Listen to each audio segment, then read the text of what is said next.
હાલમાં જ રાજકોટ અમદાવાદ 6 લેનનો એક વિડીયો વાયરલ થયો, જેમાં ભારે વરસાદને કારણે હીરાસર એરપોર્ટ નજીકનો આખો રોડ ઉપસી ગયેલો જોવા મળ્યો। ત્યારે આ દ્રશ્ય જોતા કરોડોના ખર્ચે બની રહેલા રાજકોટ અમદાવાદ 6 લેન હાઈવેની શું સ્થિતિ છે તેની ગ્રાઉન્ડ રિયાલિટી જાણવાનું દિવ્ય ભાસ્કરની ટીમે પ્રયાસ કર્યો। અને રસ્તા પર રાજમાર્ગો પર કેવા ખાડા પડી ગયા છે ને રસ્તાઓ ઉપસીને બહાર આવી ગયા છે તે દ્રશ્યો પણ અમે તમને બતાવીશું। અમે ગ્રીન લાઇન ચોકડીથી થોડા આગળ વધ્યા તો ખાડાઓનું સામ્રાજ્ય શરૂ થઈ ગયું। ખાડામાં પાણી નથી ને એમાં દેખાય ખાડા, બાકીના બધા પાણીમાં દેખાતા નથી। ગાડી ઊંધી પડે કેટલાની બંધ પડી છે, શું કરવું?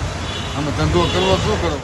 ભારે પવન સાથે સતત વરસાદ વરસી રહ્યો હતો, વિઝિબિલિટી પણ બિલકુલ ઓછી હતી।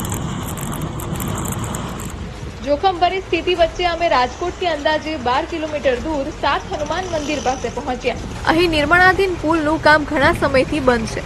પુલની નીચેથી જતો આખો રસ્તો જ ધોવાઈ ગયો છે। કમર તોડી નાખે તેવા મોટા મોટા ખાડાઓ પડી ગયેલા નજરે પડે છે।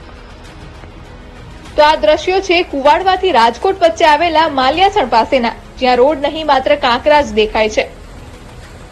ત્યારબાદ અમે સફર ચાલુ રાખ્યો અને રાજકોટથી અંદાજે 17 કિલોમીટર દૂર કુવાડવા પહોંચ્યા તો મગરની પીઠને પણ સારી કહેવડાવે તેવો રોડ જોવા મળ્યો, જ્યાં મસમોટા ખાડા પડી ગયા છે અને ત્યાં જ અકસ્માત થયેલી એક કાર હતી। કુવાડવા પહેલા જોઈ શકો છો 6 લેનની વાતો થઈ રહી છે, ઘણા સમયથી કામ ચાલુ છે। આપ જોઈ શકો છો વાહન કઈ રીતે પસાર થઈ રહ્યા છે, 1 ફૂટ ઊંડા ખાડા છે।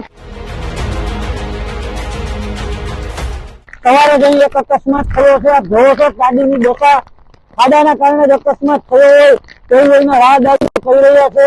6 લેન આ બેદુનો આવડામાં છે, એમાં કઈ સુધારો છે જ નહીં। કેવડા ખાડા ખાડા હશે પણ 2.5 ફૂટના। ત્યારબાદ રાજકોટથી અંદાજે 40 કિલોમીટર દૂર હીરાસર આખો વિડીયો જોવા માટે ડાઉનલોડ કરો દિવ્ય ભાસ્કર એપ।